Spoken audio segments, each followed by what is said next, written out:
함께 기도하며 나아가겠습니다.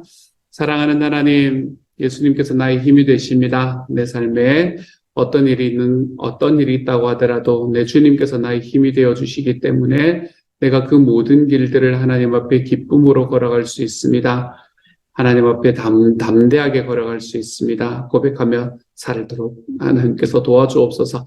사랑하는 주님, 오늘 하루도 살아가면서 나의 힘으로는 되지 않습니다. 이 고백이 우리 모두의 마음에 꽉 채워지는 하루가 되게 하여 주시고, 나의 힘으로 안 되니까 당연히 우리 주님께 의지하며 살아갈 수 있는 하나님의 사람 되도록 하나님께서 도우시고 함께 하여 주옵소서. 모든 말씀 우리 주님 예수님 이름으로 기도드립니다. 아멘. 하나님께서 우리에게 주시는 말씀 함께 읽습니다. 시편 52편 1절부터 9절까지의 말씀입니다. 시편 52편 1절부터 9절까지의 말씀.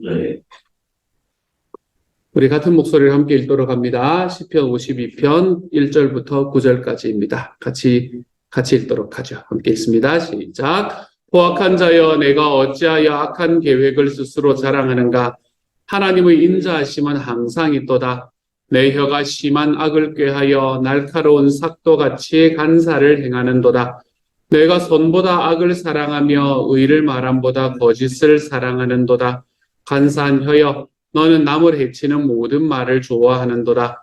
그런즉 하나님이 영원히 너를 멸하시며 너를 붙잡아 내 장막에서 뽑아내며 살아있는 땅에서 내 뿌리를 빼시리로다. 의인이 보고 두려워하며 또 그를 비웃어 말하기를, 이 사람은 하나님을 자기 힘으로 삼지 아니하고 오직 자기 재물의 풍부함을 의지하며 자기의 악으로 스스로 든든하게 하던 자라 하리로다. 그러나 나는 하나님의 집에 있는 푸른 감람나무 같으며 하나님의 인자하심을 영원히 의지하리로다. 주께서 이를 행하셨으므로 내가 영원히 주께 감사하고 주의 이름이 선하심으로 주의 성도 앞에서 내가 주의 이름을 사모하리로다. 이다. 아멘. 시편 52편의 말씀, 특별히 시편 50편대의 말씀은 스토리가 있는, 그 배경이 있는 말씀들로 유명한 그런 시편의 말씀들입니다. 어제 우리가 읽었던 말씀은 하나님 앞에 고백했더니 회개하면서 나아갔더니 다윗의 이야기는 바세바를 취하고 난 다음에 선지자 나단이 그에게 와서 이 모든 것은 당신의 잘못입니다 라고 이야기했던 때에 썼던 시다 라고 이야기하지 않았습니까? 그렇죠? 오늘의 말씀도 그 배경이 있는 그런 말씀입니다. 그 배경을 성경은 우리에게 뭐라고 이야기하냐면, 에돔 사람 도액이 사울에게로 가서 다윗이 아히멜렉의 집에 와 있다고 알렸을 무렵에 다윗이 지은 시다, 이렇게 이야기를 합니다. 도액이라는 사람이 어떤 사람인가 우리가 생각해 보면, 다윗이 역시 사울에게서 열심히 도망 다니고 있었잖아요. 그렇죠? 사울에게서 열심히 도망을 다니고 있던 다윗이 너무나 이제 자기와 함께 있던 사람들하고 어디 갈 데도 없으니까 되게 힘들고 배고프고, 그러니까 이제 아히멜렉이라는 제사장의 집에 가서 그곳에서 잠시 쉬고 있을 때였습니다. 근데 그렇게 쉬고 있는 때에 누가 이것을 보나 하면 도액이라는 사람이 다윗이 거기 와 있다는 걸 보는 거죠.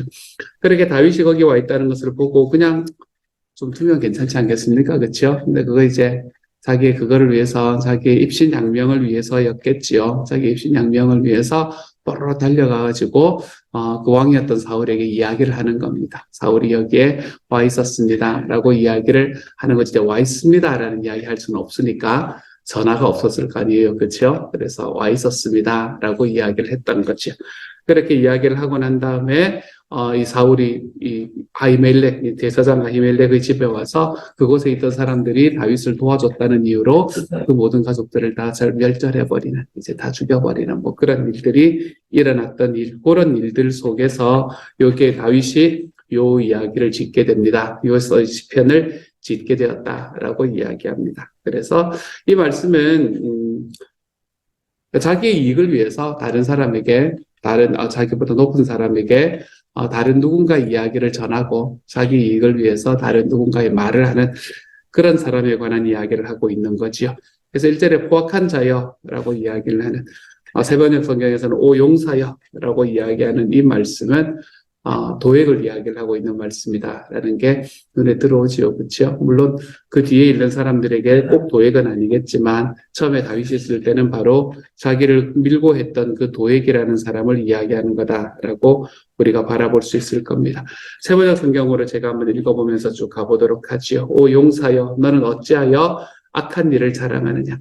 너는 어찌하여 경건한 사람에게 저지른 악한 일을 쉼없이 자랑하느냐라고 이야기합니다. 경건한 사람에게 행한 악한 일이라고 이야기하면 다윗 자신뿐만이 아니라 자기를 도와주었던 아히멜렉이라는 제사장 가문에게 행했던 그 악한 일들, 그걸 함께 이야기를 하고 있는 거지요. 그것을 어떻게 넌 쉼없이 자랑하냐? 그리고 2절에서도 또 부릅니다. 너 속임수의 명수야 라고 부릅니다. 이것도 다 도액을 향해서 부르는 말이겠죠. 그렇죠? 너 용사여 라는 이야기든 1절에서 2절에서도 너 속임수의 명수야 라고 도액을 부르고 그리고 하는 이야기가 너의 혀는 날카로운 칼날처럼 해로운 일만 꾸미는구나. 지금 도액이 밀고를 했던 것은 자기 입으로 말로 밀고를 했을 거 아니에요. 그렇죠? 그러니까 그렇게 말로 밀고를 함으로 사람의 목숨을 잃어버렸던 사람의 목숨이 떨어졌던 그 일을 이야기하면서 너 속임수의 명수야. 너의 혀는 해로운 일만 꾸미는구나. 라고 이야기합니다. 3절에서는 너는 착한 일보다 악한 일을 더 즐기고 옳은 말보다 거짓말을 더 사랑하는구나. 이야기를 하고 난 다음에 4절에서 다시 너 간사한 인간아. 그렇죠. 처음에 제일 앞에는 오 용사여 라고 도액을 부르고 그 다음에 2절에서는 너 속임수의 명수야 라고 부르고 3절에서는 너 간사한 인간아 라고 부릅니다. 그리고 너는 남을 해치는 말이라면 무슨 말이든지 좋아하는구나 라고 이야기를 하면서 이 도액을 책망하고 있는 말씀을 보게 됩니다. 일단 우리가 이 말씀에서는 우리에게 뭘 이야기하는가라는 건 너무 분명하지요. 그렇죠? 남을 해하는 말은 하지 말면서 삽시다, 여러분. 남을 해하는 말을 하는 이유는 여러 가지가 있지 않겠습니까? 그것을 통해서 나에게 어떤 이익이 있기 위해서 그렇게 남을 해하는 말을 하는 사람들이 있습니다. 어떨 때는 남을 해하는 말을 하는 사람들은 그 해하는 말을 하는 것으로 인해서 자기의 속이 좀 시원해질까 싶어서 남을 해하는 말을 하기도 합니다. 아니면 어떨 때는 좀 몰라서 그렇기도 합니다. 그렇죠? 한쪽의 이야기만 듣고 다른 쪽의 이야기를 듣지 않았기 때문에 잘 몰라서 그래서 다른 사람을 해하는 말을 하기도 합니다. 그리고 난 다음에는 우리가 항상 이야기가 다른 이야기들이 들리고 난 다음에는 나는 몰랐다라고 이야기하는 것으로 빠져나오려는 그런 생각들을 우리가 하기도 하고 그러지요.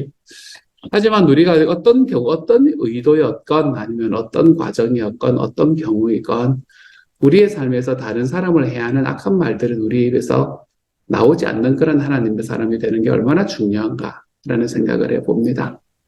그것이 비록 다른 사람이 먼저 시작했던 것이기도 하고 오늘 말씀에서 도액을 바라보면 사실은 다윗이 자기 한쪽의 이야기만 들었을 거 아니에요. 그렇죠? 사울의 이야기만 들으면 그럴 수 있는 거거든요. 다윗이라는 사람은 나라의 반역을 꾀하는 굉장히 나쁜 인간이라고 생각을 할 수도 있단 말이에요. 그렇죠. 그렇기 때문에 우리 다윗을 사울에게 밀고 하는 게 사실 이 도액에게는 너무나 당연한 일이었을 수도 있습니다. 자기 이익을 위해서 그렇게 했을 수도 있지만 나라를 위험하게 하는 반역분자인데 내가 너무 당연하게 그것을 밀고를 했을 수도 있습니다.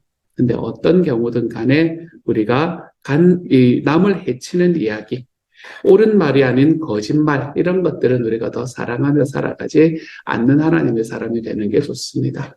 하나님 앞에 살아가는 과정 속에서 예수님께서 이 땅을 살아가는 삶을 어떻게 살아가셨는가라는 걸 바라보면 예수님께서 이 땅을 살아가셨던 삶 중에 가장 핵심적인 이야기 중에 하나는 진실하셨다라는 이야기를 하잖아요. 그렇죠? 우리가 우리의 삶에서 우리가 남을 속이는 이야기, 우리가 내가 그렇다고 알고 있으면서 그렇지 않은 것을 말하거나 아니면 그렇지 않은 그것만 알기 때문에 그것을 이야기함으로 인해 누군가에게 해를 끼치는 이야기들은 우리가 좀 침묵하며 살아가는 것도 하나님께서 우리에게 말씀하시는 방향이구나라고 생각을 해보게 됩니다. 오늘의 말씀에서 너는 남을 해치는 말이라면 무슨 말이든지 좋아하는구나. 이것은 이 도액의 본은 우리에게 좋지 않아야 되는 하나님의 너무나 분명한 본으로 저와 여러분 앞에 딱 서 있었으면 좋겠습니다. 누군가를 해하려는 장소 또는 누군가를 이 해치는 말이라는 것은 진짜 다른 사람에게 뭐 상해를 끼친다라는 것이라기보다는 오늘의 말씀에서 이야기하는 것처럼 밀고 하는 일, 아니면 그 사람이 그렇다더라라고 그 사람을 나의 가십의 대상으로 만드는 일, 이런 일들이 다 포함이 되는 이야기지 않겠습니까? 그렇죠? 남을 해치는 말, 우리가 누군가에게 거짓을 말하는 이야기, 날카로운 칼날처럼 다른 사람을 해롭게 할 일을 꾸미는 혀. 여러분, 이런 것들은 우리들의 삶에서 좀 멀리하면서 살아갔으면 좋겠습니다. 항상 생각을 할 거는 내가 말하는 것처럼 하나님께서 나에게 하실 것이다 라는 것을 꼭 기억하며 살았으면 좋겠어요. 내가 말하는 것처럼 하나님께서는 나에게 행하실 것이다. 사랑하는 여러분, 많이 사랑하며 삽시다. 우리 주변에 있는 사람들 많이 사랑하며 삽시다. 어제 확신의 삶을 하는데 그런 이야기를 하더라고요. 하나님께서 우리들의 삶에 우리에게 하나님의 은사를 주신 이유가 무엇인가? 라는 이야기를 하면서 하나님께서 우리에게 하나님의 은사를 주신 이유는 하나님의 한 교회를 세우기 위해서고 하나님의 교회를 한 몸으로 세워나가기 위해서인데 하나님의 교회를 한 몸으로 세워나가기 위해서 하나님께서 우리에게 은사를 통해 서로 사랑하라고 주신 게 하나님의 은사다. 이렇게 이야기를 하시더라고요. 하나님께서 나에게 은사를 주신 것은 그 은사를 통해서 서로 더 사랑하라고 주신 것이 하나님의 은사다. 은사도 하나님이 사랑하라고 주셨고 고린도전서 13장의 말씀을 이제 지난주에 확신의 삶을 준비하면서 읽었는데 다시 한번 제 가슴이 두근두근 하더라고요. 아, 하나님께서 정말 우리를 사랑하라고 불러주신 거구나. 서로서로를 깊이 사랑하라고 불러주신 거구나 라는 마음이 있어서 마음이 두근두근했습니다.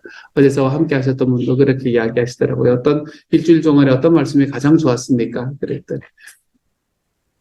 고린도서 13장 사랑하는 당연히 너무 좋았죠. 이렇게 이야기하는 이야기를 들으면서 아, 우리가 서로 사랑하라고 하나님께서 불러주신 게 맞구나 라는 생각을 다시 한번 해보게 됐습니다. 사랑하는 여러분, 도액이 선택했던 길, 누군가를 헤아려는 누군가를 통해서 누군가를 해하는 것을 통해서 내가 이득을 얻는 길, 아니면은 내가 그 사람이 어떤 일을 행했는지 잘 모르지만 일단 다른 사람들의 분위기에 편승해서 내가 그 사람을 해하는 말에 서 있는 그런 과정들, 우리가 이런 길에서 좀 물러설 수 있는 하나님의 사람이 되어갔으면 좋겠습니다. 그래서 우리가 남을 해치는 말이라면 무엇이든지 좋아하는구나 라고 이야기하는 이 말이, 이 말씀이 너는 옳은 일보다 거짓말을 더 사랑하는구나 라는 이 말씀이 우리들의 삶 속에서는 내가 멀리 해야 되는 본으로 자리 잡힐 수 있는 오늘 하루가 좀 되어갈 수 있기를 우리 주님의 이름으로 축복합니다.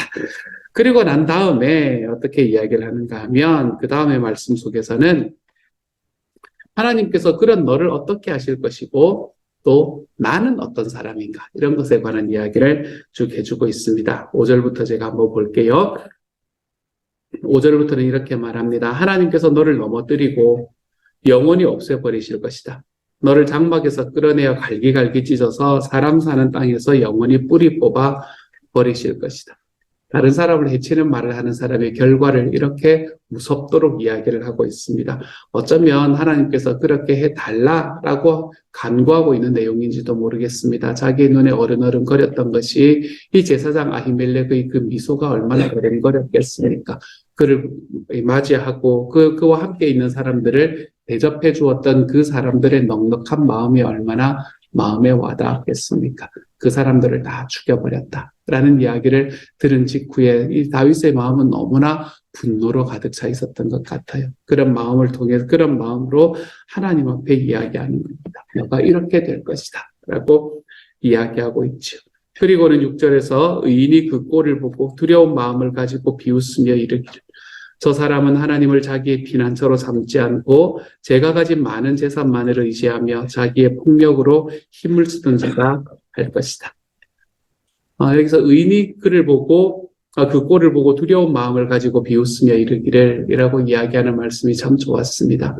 의인은 어떤 사람인가? 물론 의인에 대한 여러 가지의 정의들이 성경에는 나와 있지만 오늘의 말씀에서 나오는 의인의 정의는 무엇인가 하면 우리의 삶에 일어나는 일들을 바라보고 그것이 나에게는 어떤 교훈이 있는가라는 걸 볼 줄 아는 사람이 의인이다라고 이야기합니다. 그 사람이 어떻게 되었다, 그 사람이 어떻게 되었더라 뭐 이런 거 이야기하는 것을 넘어서서 그것이 나에게는 어떤 교훈이 있는가 라는 걸 늘 돌아볼 줄 아는 사람이 의인이다 라고 이야기합니다. 이걸 보면서 이렇게 이 사람이 이런 사람이구나 라는 것을 아는 것, 그렇기 때문에 자기는 그 길로 걸어가려고 하지 않는 것, 이런 것들은 악한 이들, 어리석은 일들은 할 수 있는 일이 아니다 라는 것이 그 뒤에 포함이 되어 있는 거겠죠. 의인이 이런 일들을 보면서 살아갈 줄 아는, 이해하면서 알면서 살아갈 줄 아는 사람이다 라고 말하네요. 사랑하는 여러분, 주님의 말씀, 하나님께서 우리에게 주시는 말씀 속에서 나타나는 이야기들에 나는 그러면 어떻게 될 것인가 라는 것을 매일매일 경험하고 살아갈 줄 아는 하나님의 의인으로 살아가십시다, 여러분. 오늘의 말씀에서는 말을 좀 조심해보고 내 주변에 있는 사람들을 해치는 나의 말들을 좀 조심해보며 살아갈 수 있으면 좋겠네요. 그리고 난 다음에 마지막 8절부터의 말씀은 그런데 나는 어떻게 됩니까? 이걸 이야기합니다. 그러니까 이제 이 스토리를 보면, 이음을 보면은 대충 감이 오지 않습니까? 그렇죠? 도액을 그 악한 도액이 이렇게 했다. 그리고 이렇게 한 것을 보고 이렇게 될 것이다. 라고 이제 저주의 이야기를 하고 난 다음에 의인은 이 사람을 보면서 이렇게 생각할 것이다 라고 이야기하며 마지막에 나는 이라고 이야기하는 것은 다윗이 자기가 지금 어디 반열에 있다는 걸 이야기하는 거예요. 나는 의인의 반열에 있다는 걸 이야기하는 거죠.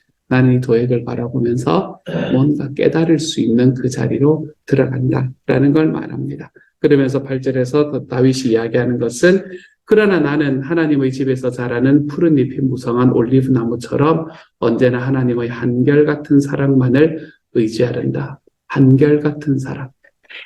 여러분, 세번역 성경에서 한결같은 사랑으로 번역이 되는 건 히브리어로 헤세드라는 말씀입니다. 하나님의 헤세드를 의지한다. 주님께서 하신 일을 생각하며 주님을 영원히 찬양하렵니다.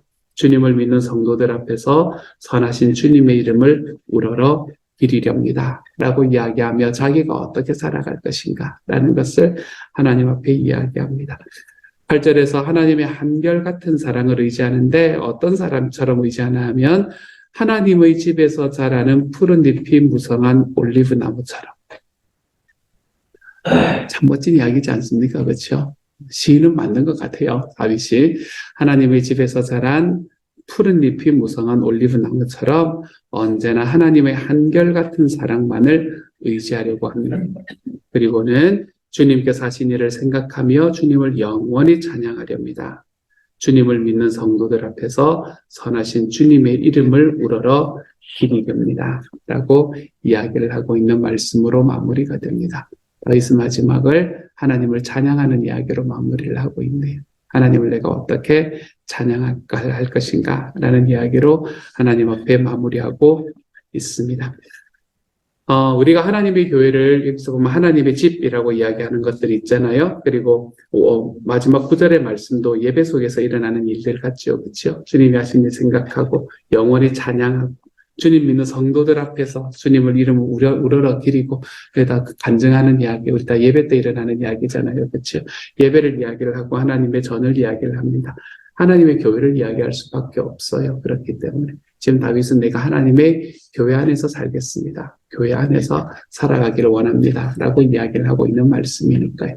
주님의 교회는 어떤 교회가 되어야 하는가라는 것을 우리가 좀 기도하면서 걸어가 보면 좋겠습니다. 제가 어제 확신의 삶을 하면서 어제 교회에 관한 이야기를 마침 했었거든요. 한 몸. 기억나시는지 모르겠어요. 내재하시는 그리스도 우리의 모든 것을 주관하신다. 한 몸, 두 속성, 세 단계, 네 원천, 다섯 원리. 그리고 요거에 관한 이야기를 하고 있는데 먼저 한 몸을 우리 지난주에 이제 이야기를 했었거든요. 어제 이야기를 했었었는데 한 몸 이야기하면서 교회는 한 몸이다 라고 이야기를 했는데 이 교회는 한 몸이다라고 이야기할 때 교회라고 한 몸인 교회가 그 안에서 행해야 되는 일은 무엇인가라고 이야기할 때 그 가져야 되는 그 성품은 무엇인가. 물론 아까 제가 사랑이라고도 이야기를 드렸었지만 두 가지가 있는데 그것은 뭔가 하면 하나님 안에서 한 몸이 된 사람들은 서로 연결되고 의지해야 된다라고 이야기를 하더라고요. 연결되어야 되고 서로 의지해야 된다. 우리가 교회 안에 있는 사람들, 하나님의 교회 안에 있는 사람들은 서로 연결되고 의지해야 되는 삶을 살아가는 게 맞는 것 같습니다. 제가 지난주 목회 편지에도 썼었는데 너무 체면을 안 차려도 좋을 것 같아요, 여러분. 우리가 하나를 받으면 반드시 하나를 줘야 되고, 하나를 주면 반드시 하나를 받아야 되고, 여러분, 우리가 그게 나쁜 건 아닙니다. 그렇죠? 굉장히 이 예의 바른 거라고 우리는 생각할 수 있지만, 우리가 하나님 앞에서 한 가족이 되기 위해서는 좀 더 삐대는 게 필요합니다. 삐댄다는 말이 너무 좋은데, 좀 삐대는 거. 그냥 이렇게 기대 보는 거. 그리고 그 사람이 기댈 때 그냥, 그래, 그렇게, 나도 그 사람이 기대는 걸 좀 받아주는 거. 우리가 서로 간을 좀 의지하는 삶이 있을 때 따뜻해지는 것 같아요. 나는 내 거 철저하게 챙기고 너는 너 거 철저하게 챙기는 가운데에서 너가 나에게 뭔가 그거 한 게 있으면 내가 마음이 너무나 불편하니까 내가 반드시 이 정도를 해줘야 되는 우리가 그런 어떤 이게 꼭 그런 문화가 아닐 수도 있겠지만 어쨌든 체면을 차리는 문화, 우리가 그런 문화에서는 조금 벗어나는 게 좋을 것 같다라는 생각을 해봅니다. 하나님의 교회를 우리가 만들어가기 위해서, 한 몸의 하나님 교회를 만들어가기 위해서 우리에게 필요한 것은 서로 연결하는 것과 서로 의지하는 것이다. 저는 이것이 우리에게 좀 기억이 났으면 좋겠어요. 오늘의 말씀에도 하나님의 전에 있는 이 하나님의 사람으로서 다윗은 자기와 함께 있는 사람들을 생각하지 않습니까? 그렇죠? 주님을 믿는 성도들 앞에서 라고 이야기하지 않습니까? 함께 서로 연결되고 함께 서로 의지하는 삶을 살아가고 있는 이 모습을 우리에게 보여주고 있네요. 우리의 교회가 하나님 앞에 이런 모습으로 자라갈 수 있는 하나님의 교회였으면 좋겠습니다. 우리가 이렇게 주님 앞에 자라가고 하나님께서 우리에게 주시는 그 하나님을 의지함이 우리의 삶에 먼저 있음으로 인해서 내가 서로를 의지하는데 아무런 부담이 없는 하나님의 사람이 되어 가실 수 있기를. 그래서 우리가 서로 안에 연결이 되어 하나님의 교회를 한 몸의 교회로 만들어갈 수 있는 하나님의 사람들이 되어갈 수 있기를 우리 주님의 이름으로 축복합니다. 같이 한번 기도하도록 하죠. 같이 한번 기도합니다. 사랑하는 하나님, 하나님께서 우리에게 남을 해치는 말이라면 우리가 거기에서 항상 멀어질 수 있는 하나님의 사람이 될 수 있도록 주님께서 도와주옵소서.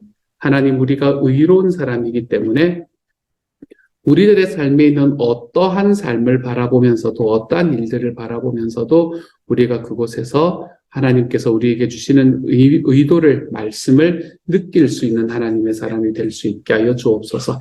그래서 우리가 살아가는 삶의 모든 과정 속에서 하나님의 사람으로 모여있는 하나님의 교회를 한 교회로 만들어가는, 한 몸으로 만들어가는 하나님의 사람들로 세워지게 하여 주시고, 이렇게 한 몸이 되어가는 과정 속에서 우리가 서로와 연결되고 또한 서로를 의지하며 걸어갈 줄 아는 하나님의 사람들이 다 되어볼 수 있도록 주님께서 도우시고 함께하여 주옵소서. 서로 기대는 것이 하나도 불편하지 않을 수 있는 그런 하나님의 목장, 하나님의 교회가 되어가도록 주님께서 도와주옵소서. 모든 말씀을 우리 주님 예수님 이름으로 기도드립니다. 아멘. 하늘에 계신 우리 아버지의 이름을 거룩하게 하시며 아버지의 나라가 오게 하시며 아버지의 뜻이 하늘에서와 같이 땅에서도 이루어지게 하소서. 오늘 우리에게 일용할 양식을 주시고 우리가 우리에게 잘못한 사람을 용서하여 준 것 같이 우리 죄를 용서하여 주시고 우리를 시험에 들게 하지 마시고 악에서 구하소서. 나라와 권능과 영광이 영원히 아버지의 것입니다. 아멘.